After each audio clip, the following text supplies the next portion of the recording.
All right, so welcome everyone, and this is a little further away, so hopefully that'll work out better. There we go. So a couple things. One is I set it up as a live stream instead of a webcam, so I've had to do a little scrambling here, but hopefully people who may be joining us live online will see the link that I put in the other live stream. And anyways, the other news is Leslie Musiak will not be joining us this morning. I got a call from her. She's on her way down to Attleboro. Her mother passed away this morning. Yeah. I had the good fortune of visiting her last Friday and actually meeting her for the first time, and she was quite a wonderful woman. So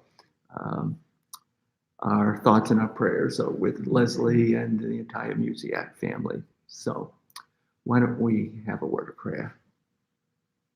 Lord God, you are the Alpha and the Omega, the beginning and the end of all things. And as we gather this day, we surround Leslie and her family with our love. We pray that they may feel your spirit with them as they prepare to say their sacred goodbyes. As we gather here, we pray that we may also feel your spirit of wisdom with us.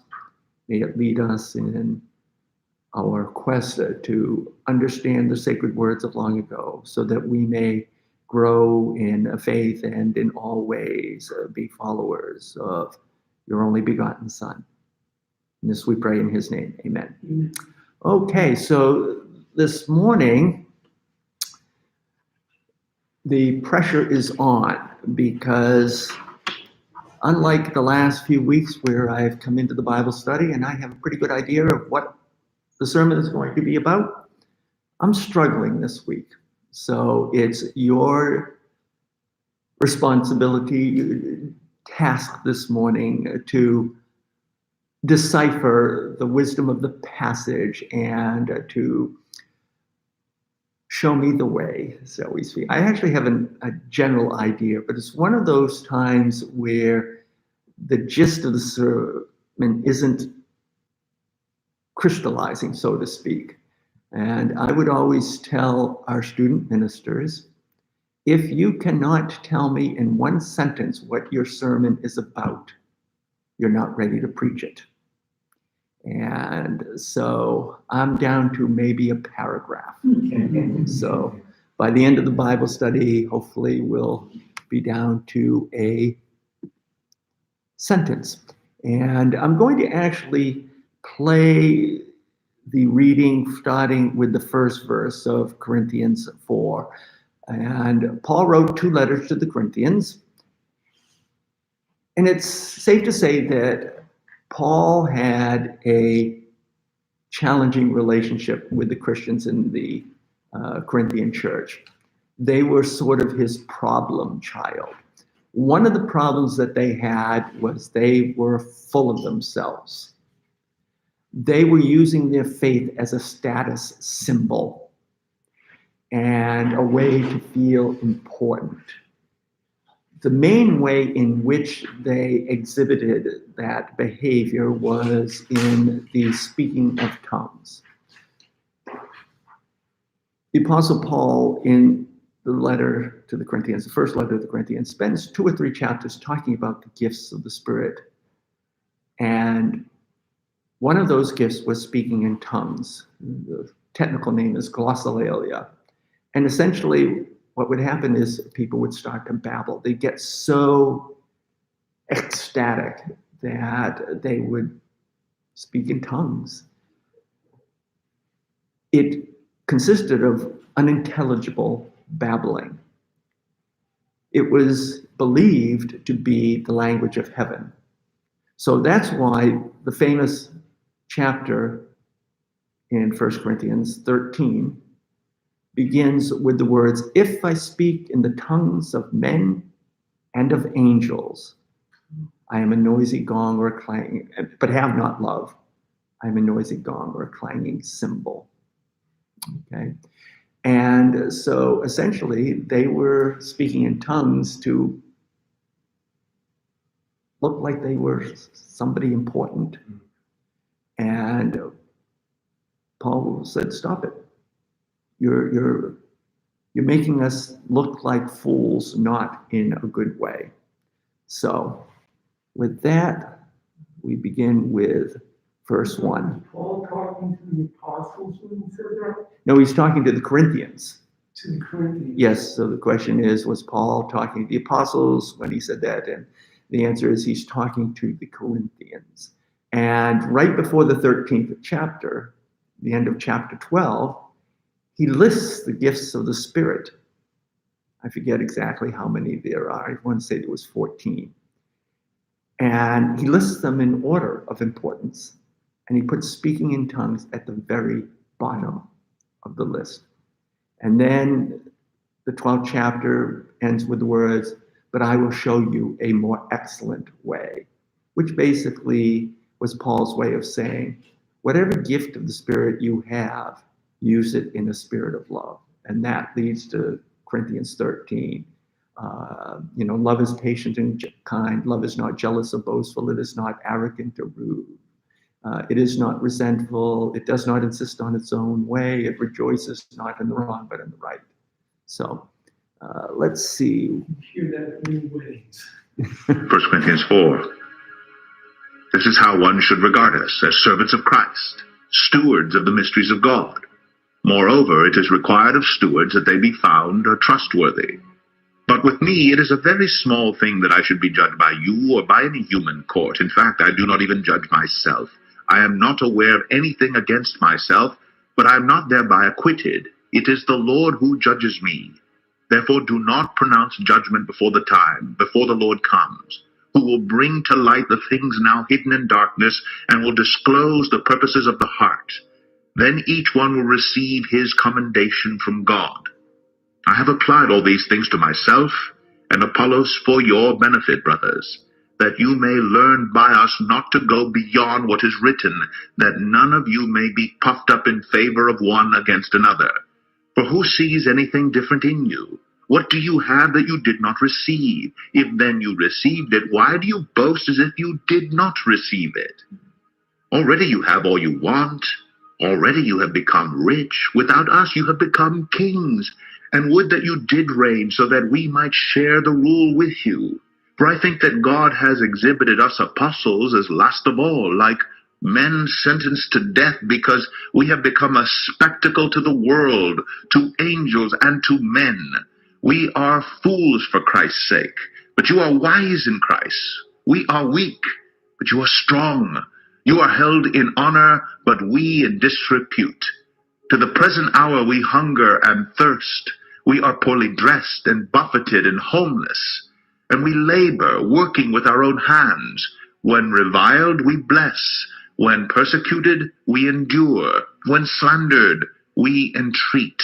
We have become, and are still, like the scum of the world, the refuse of all things. All right. Questions, comments, and conundrums. What do you make of this passage? It almost needs to be translated. Needs to be translated. It needs to be translated. So this is one of the reasons why I don't like preaching from the Apostle Paul's letters. Paul has a very rabbinic approach to things.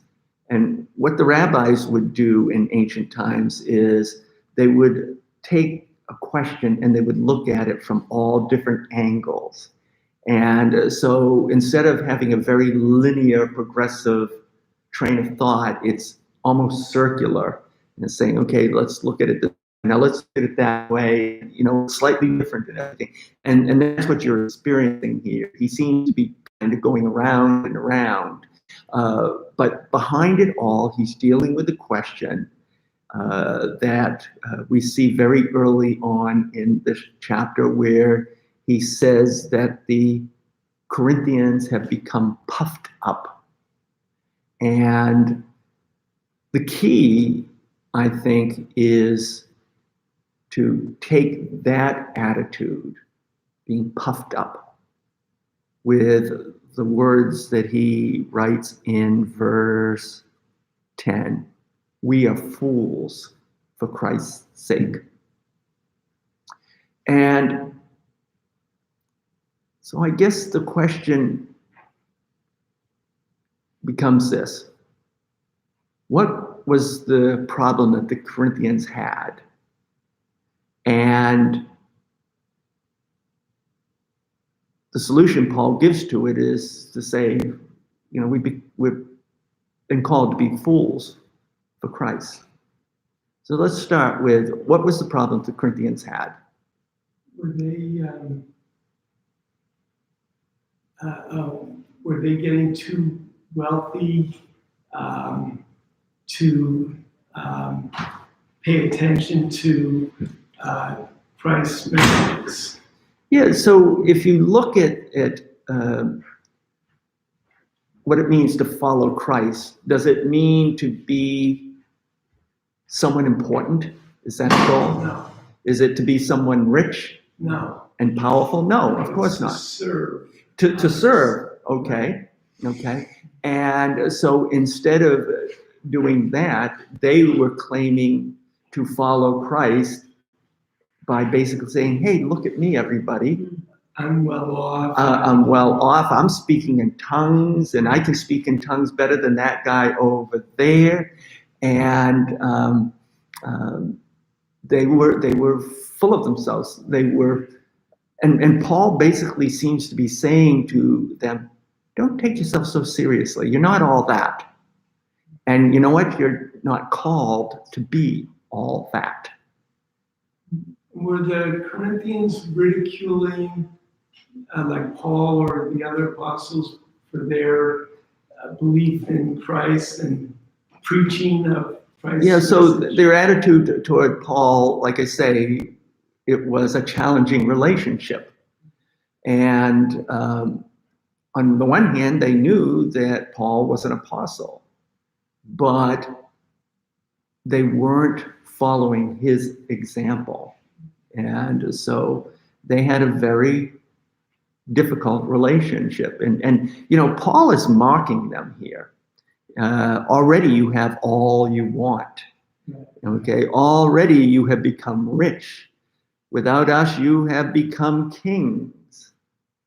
And those words weren't meant as a compliment. They were meant as a criticism of how they were choosing to follow Jesus. They weren't getting it. Okay, they were puffed up, and they were taking themselves too seriously. And I guess maybe that's where I'm having a challenge. So when somebody takes themselves too seriously, what does that mean? They're focusing on themselves and not on others. Focusing on themselves and not others. Well, they have an inflated opinion of themselves. They have an inflated opinion of themselves. Yep. They see the goal as status. Okay. And in that respect, were they really all that different from the Pharisees? No, they were almost behaving in the same manner. And Exactly, they were behaving just like the Pharisees. And I was interested in what Paul was saying a little earlier. Okay. In in the 3rd chapter, verse 18, it says, "Let no one deceive himself. If anyone among you seems to be wise in this age, let him become a fool that he may be wise. For the wisdom of this world is foolishness with God. For it is written, He catches the wise in their own craftiness. And again, the Lord knows the thoughts of the wise, that they are futile." So, Tom, what chapter is that? That's chapter 3, verse 18 through 20. So this is the passage leading into the one we just read. And Paul is talking about the wisdom of this world. And in some ways, the wisdom of this world is foolishness to a follower of Christ. Because the wisdom of this world says things like, he who dies with the most toys wins. Okay? The foolishness of Christ says it isn't about how many toys you have. And when you think about it, he who dies with most toys, how have they won? They're dead. So yes, Don. Jesus' line was, I am in this world, not of this world. Mm-hmm. And the of this world is the reference to the material that we're talking about. Mm-hmm. So that is also a mantra for people of faith. And we need to constantly remind ourselves that we are in this world, but we are not of it. What does that mean? He's referring to the spiritual world that we're a member of. It is the way I interpret it. What you said earlier about serving others, that's not a tangible thing. That's a spirit thing of giving. Yeah. So when we say people of faith are in the world but not of it, obviously we are in this world. We don't have any other world that we can live in. So this is our home, so to speak. But we're not of this world in the sense that we don't buy into the values and the things that are supposedly important. And so, in a sense, that's what the Corinthians have done. They see the goal as being somewhat important. And they see their faith, their newfound faith, as a way of being important. And so they're taking their worldly values and laying it on top of their behavior as followers of Christ. And Paul is saying, sorry, you know what? That's not what it's all about. And you think you're so important, but you're really not. And so he says we have been called to be fools for Christ's sake. And so what are some of the ways? Well, before I ask that question. Why does he use the word fools? Is that a reflection of how he feels the Corinthians view him? I don't know if he uses the word fools for Christ's sake, because he sees that as the way the Corinthians view him. He uses the term fools for Christ because that's the way people in general would view him, the way he's living his life. Not just Corinthians. Not just Corinthians, okay. By the standards of the world as a whole, as a It's a status comparison. Status comparison in what way, Don? They're sitting there comfortable as can be, nice and secure, and here's somebody who's, well, they're not clean, they didn't get dressed up, they're not part of our world, they're fools. I'm sorry, say it again, I get distracted. They're not part of our world, they're fools. Yeah. Mm-hmm. And I think that's where that comes from, is the fact that they don't understand us, they're not like us. Okay. So as you were talking, They're homeless, they're poorly dressed, that's what he's saying. yeah. Why So are they like that? yeah. Right. Why would you want to be like that? Isn't almost like a tiny problem of semantics? In other words, they're basically saying what you're doing is futile. That, Well, yeah. that you're like trying to push up a giant rock up a hill that you're never going to make. Aren't you being stupid, wasting all your time doing things that are not going to enrich you or give you status? Right. So as you were So all, that you're leading a futile life, And Well, you're leaving, if you live your life by the standards of what the world considers wise, okay, it's going to lead. Harry Emerson Fosdick put it very well in the hymn, God of Grace, God of Glory. And he said, rich in things, but poor in spirit. Okay, and that's what we have in our society, people who are rich in things, but poor in spirit. And when you live your life faithfully as a disciple of Jesus, it means you're going to do things in ways that people will consider you're a fool. And I was thinking of a story about Danny Thomas. Remember Danny Thomas? And Yep. St. Jude's. St. Jude's, yes. He was very active in supporting St. Jude's Hospital for Children. Early on in his career, he had a moment where he was in church and there was a special appeal. And so there was a second offering. He put his last dollar, he was a struggling actor, he put his last dollar in the offering plate. And he did that knowing that his wife was expecting a child, or they just had a child and there was a bill due, and for some reason the number $95 sticks out in my mind. Obviously, this was many years ago. I don't think you can have a child today for $95. And so he went home, and as he was walking home, he said, Lord, he says, you've got to help me. He said, I just put my last dollar in the offering for a special mission, and, I've got to pay for this baby we've just had. And he got home, told his wife what he did. She wasn't happy, and the phone rang.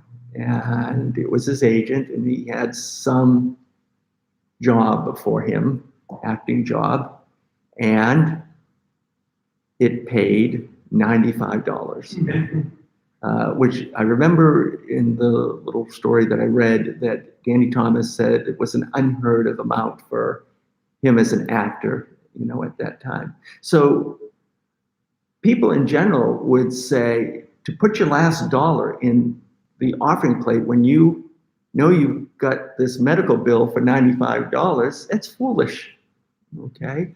To forgive someone who has done you wrong, there are a lot of people that would say that's foolish.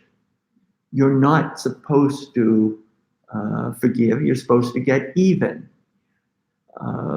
So there's definitely a distinction between what the world considers wisdom and what Jesus considered wisdom. And that's what Paul is getting at in the passage that you read, Tom. The wisdom of this world is foolishness, in the eyes of God. And, so I could do a sermon on that, but for some reason I find myself stuck on foolishness and the concept of taking yourself too seriously. And I think that I'm focusing on that, because it's Halloween this Sunday. And have you noticed that these days, Halloween isn't just a kid's day anymore? Big holiday, yeah. It's become a big deal for a lot of adults. In fact, I know a few people who say it's their favorite holiday. And I think, wow, that's, as a person of faith, can Halloween be your favorite holiday? But I've been thinking about why is it that Halloween has become a big deal for a number of adults? Some kids never grow up. Well, I think it's a statement on the realities of living in modern society where, you have to be responsible, you have to work hard to get ahead so you can be somebody. And this Halloween now becomes a way for them to be kids again. Could be somebody else too. To be something. Oh, interesting. I didn't think about that, Jim. So you're saying that it's a way to be somebody else, somebody you're not, Be an escape. and to Somebody escape, you want to be. or somebody you might want to be. Yeah. Escapism. Escapism. Oh, interesting. So escapism from what? Reality. From the reality, you just name the parts. You're working hard, you're pressured. The day's pressures on you. You can get away from it. You can disappear from who you are. So you can disappear from the stress that goes along with the wisdom of the world that says you got to be somebody. And there's something to be said about being a fool for Christ. You get to be you instead of stress, you find peace. Instead of, I don't know, I'm trying to think of other things that go with it besides stress, but you find a joy that lasts. In the so-called real world, you buy a new car. It says, I'm somebody. But that joy doesn't last. It's done. This is germane to it. I don't know whether you saw on the news last night. There's a controversy in the schools in Melrose. Yeah. They have, the superintendent of the schools has canceled Halloween in the schools and said, no, we're going to do things related to autumn and such on it. The newscast that I saw last night, they put out a public opinion poll. Do you believe Halloween should be held in the schools or not? 90% said yes, 10% said no. So this is in conflict with what the superintendent I hadn't said. heard that Melrose was banning Halloween in the schools. All over the news right now. But it's not in the town. No, it's not in the town. They're going to be having. They're talking about in school only. They're banning. They're not banning from the school. They are, to use the snowflake term, they're using an alternative of, if you will, dumbing it down. Well, we'll have autumn experiences rather than naming it Halloween. Interesting. So they And the public opinion was 90%. 90% said no, you should have Halloween. 10% said no. 90%. How do you celebrate Halloween in schools? What's getting canceled? I assume they don't want them wearing costumes to school, which with the young children in school, they might do that. A teacher might possibly hand out little favors and things like that. It will be the Halloween fun game, just like Santa Claus is for Christmas time, as opposed to anything religious or related to the fact that next day would be Halloween Saints Day or something like that. There's no significance other than the celebration for celebration's sake. Yeah. So I'm just thinking back to when I was in school and whether we really celebrated Halloween in school. Right, that's why I don't think we did. I don't think we did. Yeah.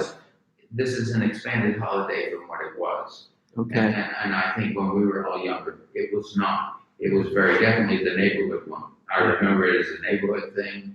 My parents, after all the kids did it, held an adult party at our house. But the kids were taken care of first. And it was a party time. Yeah. Not into the governmental area of school or anything.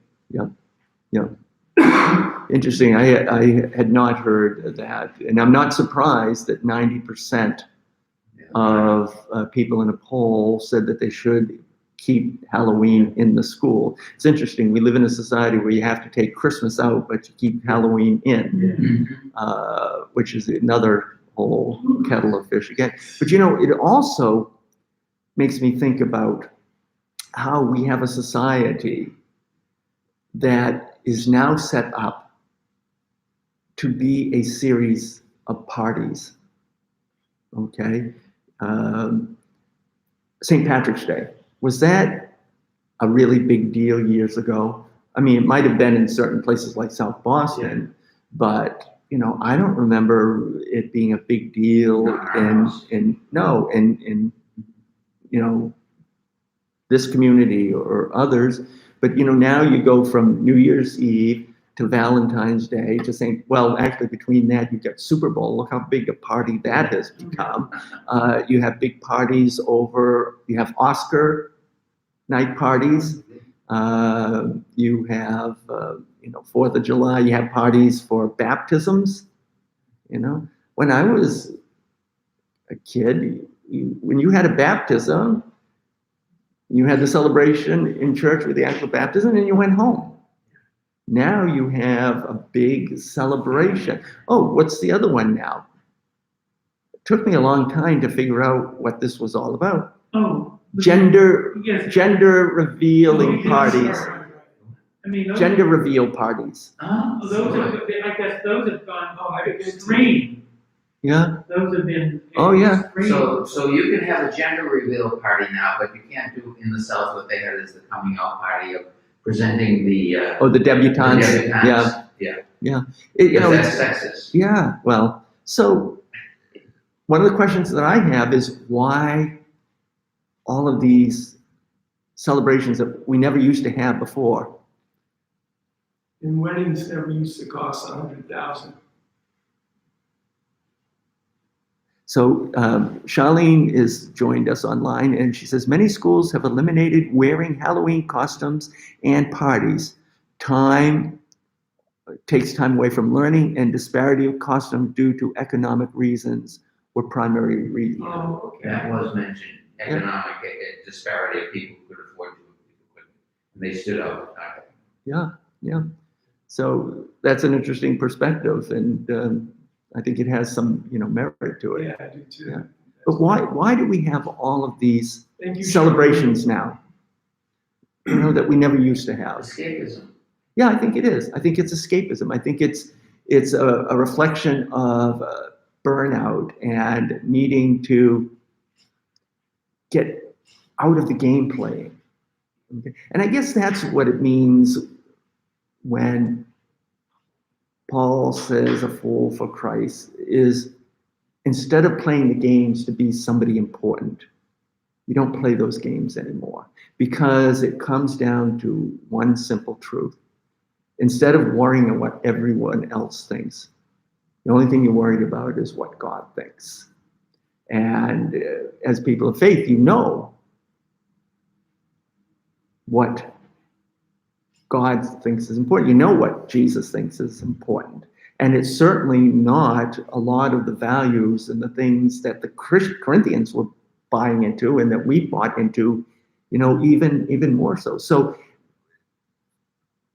people may look at some of the values and some of the things that we choose to do or the ways we live to our lives, and they might think that's foolish. But there's a sense of freedom in it. And there's a sense of joy in it. And one of the things is, you don't have to play the games so that you can be somebody important.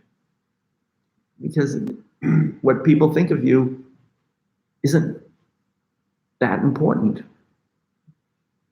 I see a puzzled look. Yeah, well, one question I have is, let's see, how do you reconcile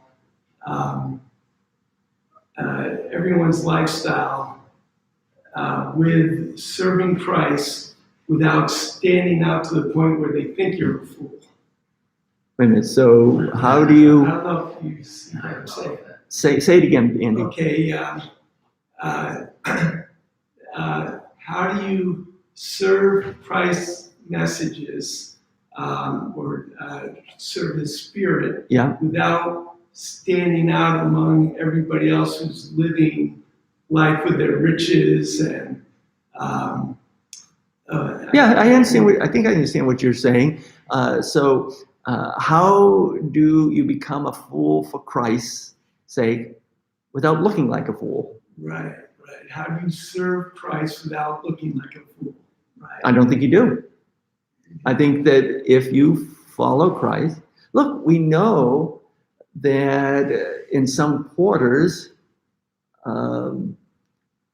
people of faith are looked upon as weird, which is just another way of saying foolish. I mean, it still happens. I mean, I've had people say to me, "Oh, you still go to church?"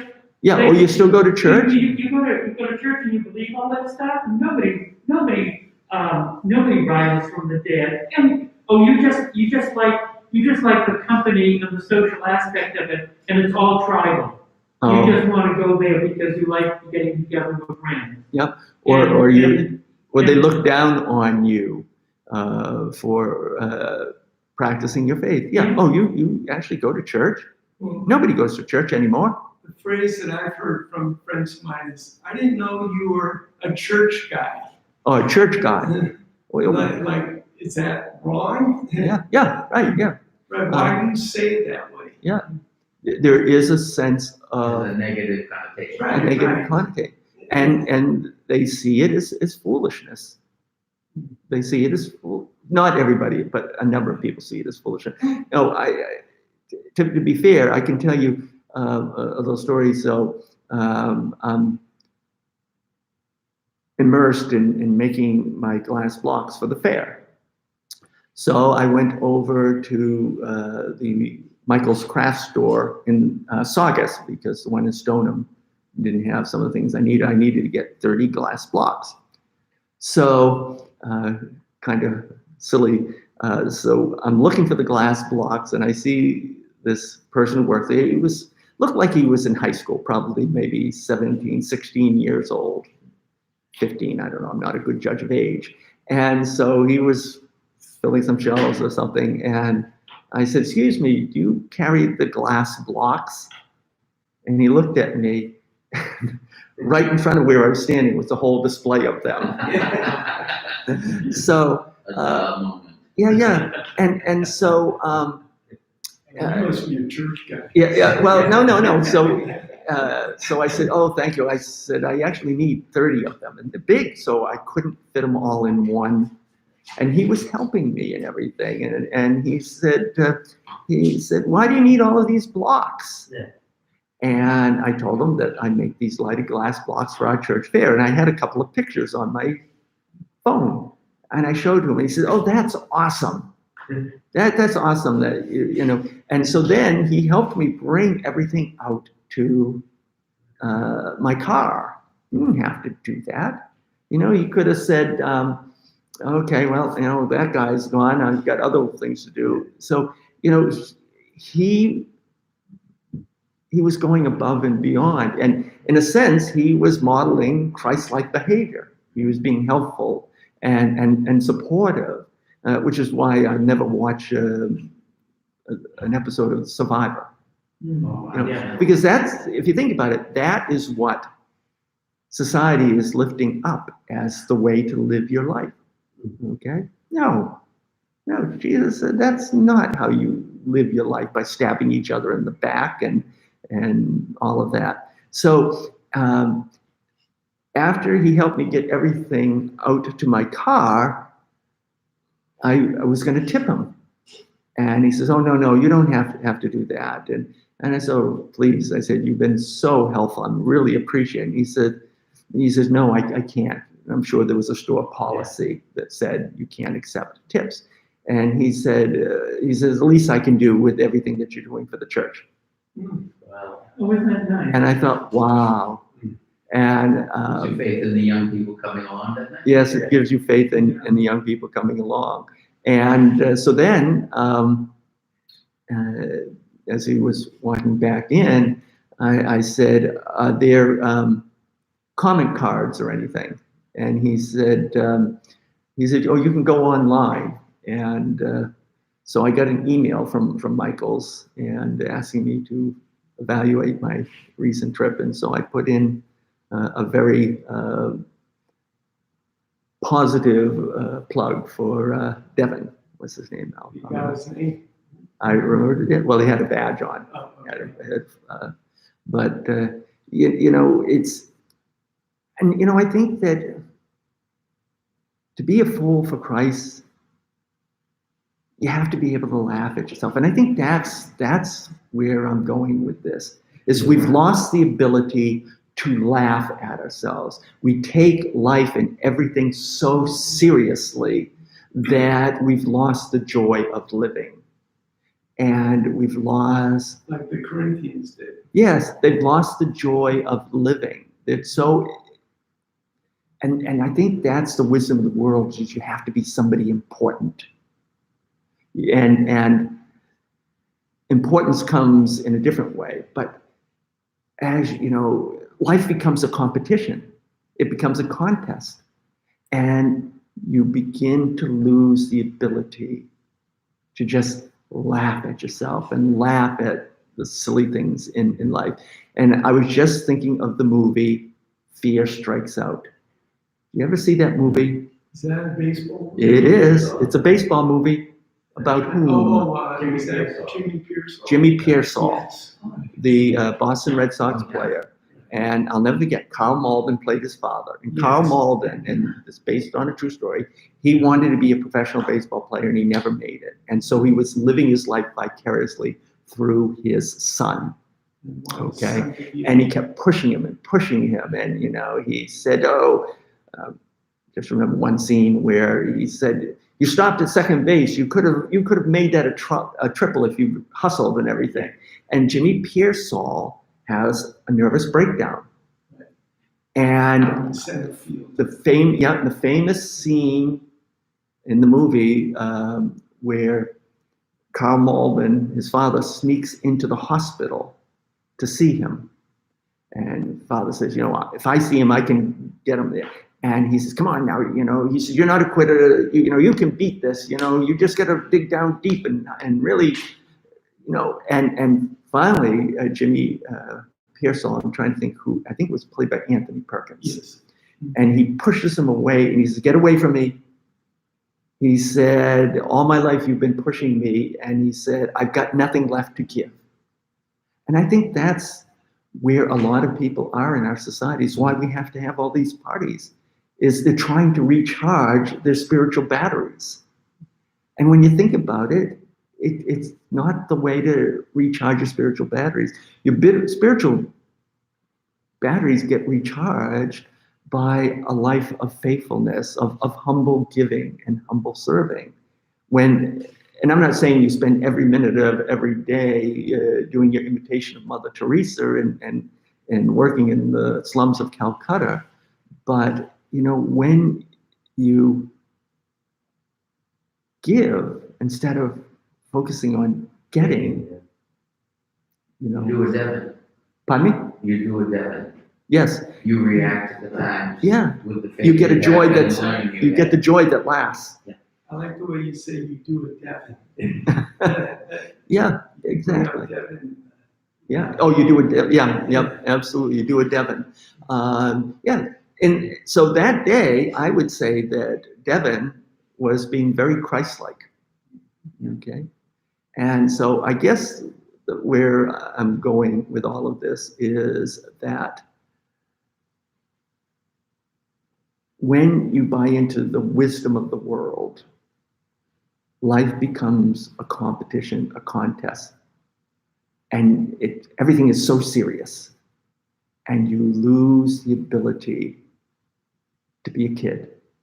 You lose the ability to laugh at yourself. You lose the ability to find joy in the things that really matter. I don't know if I've got my sermon done, but You become paralyzed so that you can't act in a Christ-like way. Now you're involved in so many things, you're either defensive or you're negative or you're looking for the problems because you're afraid that the problem's going to come. You can't face the world with the freedom that Jesus gives you by the simplicity of saying, just serve. Yeah. Just help somebody. Yeah. So one of my favorite sayings goes like this: you make a living by what you earn. You make a life by what you give. Yep. So Charlene is, what a wonderful scenario. In our current society, being at the top is so important for so many people. I saw it in my career. Parents wanting students to have top scores, second chances to achieve that. Yeah. You know, young people are under incredible pressure these days. And it's because they're being taught at a very young age. You gotta play the games, you gotta be somebody important.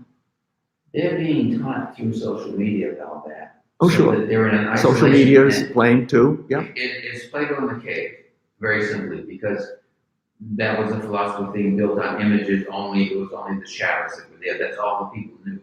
All young people know is what they see on social media, which is unfortunate. Yeah, I would agree. Social media amplifies a And lot of the distorts. problems in our society. And what we're finding out, and this doesn't come as a surprise to me, we're seeing it now with the Facebook I was papers. just gonna bring that up. Yep, about Facebook. whistleblower. So if you think about it, what's the worst thing for any business that deals with news? And that's what Facebook does. It's either personal news or world news or national news that gets amplified. What's the worst thing? According to the whistleblower, if there was peace in the world, the news That's right. would share. So That's right. they found in their study that That's hate right. produces more response than You get more- empathy, than love. Than You get more anything else. clicks through hate. Right. And so what Facebook has done is, and it is not a surprise, and they can swear till kingdom come that they're not doing it. But I believe the whistleblower before I believe Facebook, because the worst thing for Facebook, the worst thing for a news channel is to have things be quiet. Okay, they want controversy. They want people riled up. And, Fox does it, CNN does it too on the other side. They all learned it from Hearst. There was the story William- of Hearst William Randolph Hearst. on PBS, and that's how he succeeded, was putting the sensationalism. Sensation, and yellow journalism. That's what he made his success on. Mhm. Who's this? William Randolph William Hearst, who Randolph was Hearst. a publisher. And Murdoch's doing Murdoch, this. Rupert Murdoch is doing it as well. Well, they were competitive, and Hearst ultimately financially went out over it, but they were. Murdoch finally followed Hearst in to catch up, because he finally took on the same philosophy. So there's a great story, probably from 150 years ago, about some missionaries. I forget where they were. They might have been in Africa somewhere or in Australia, Southeast Asia, I don't know.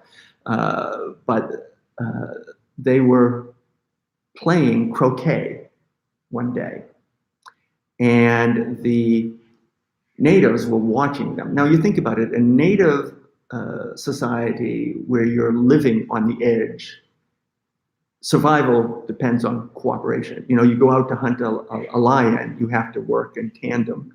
And so that was their mindset. You work together to succeed. And so the natives were watching the missionaries play croquet. And so they wanted to learn how to play the game. And so at one point, one of the natives' balls hit somebody else's ball. And the missionary says, "Oh, wonderful." He says, "Now you get to," I forget what the term is, but send, you know how you take the mallet and you can hit it and send the ball. And the native said, "Why would I want to do that?" Because the mentality is you got to work together. So eventually what happened is the missionaries went into the background and the natives just started playing the game their way. And when the last ball got through and hit the wicket, they all started jumping up and down and saying, "We won, we won." Okay? In the eyes of our world, that's foolishness. But in the eyes of Christ, that's wisdom. Okay? And the question is, where do you find the really true joy? In winning the game? Because what happens when you win the game and everybody else loses? Everybody hates you. They want to beat you. Right. It just creates more competition. I don't know, we're going past time, but that's okay. there's there's an app that allows you to play Scrabble online. Okay, and it's called Word with Friends. I've become a little addicted to it.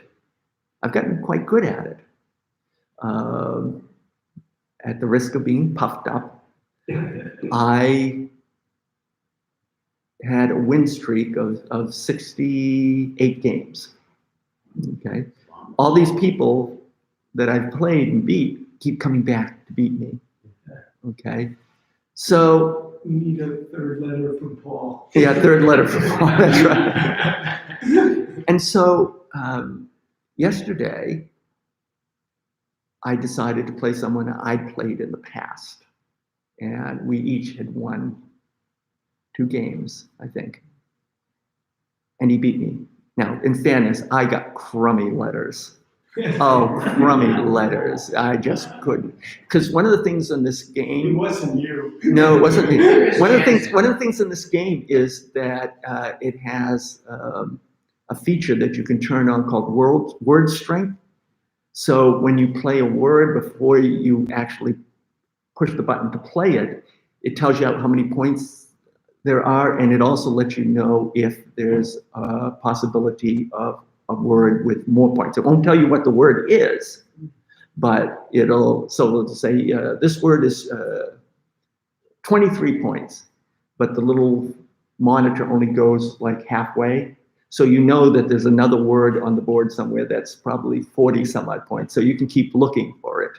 And I kept getting, 17, 18 points, and, it was almost all the way. So that's why I say it was the letter. So I know it was partly the letter, but I lost, and I'm thinking to myself, I'm going to play him again. I'm going to beat him this time. See what I'm saying about the competition and everything? That's the wisdom of the world that says you got to win. And the wisdom of Christ says, the important thing isn't who gets to the finish line first. The important thing is everybody gets to the finish line.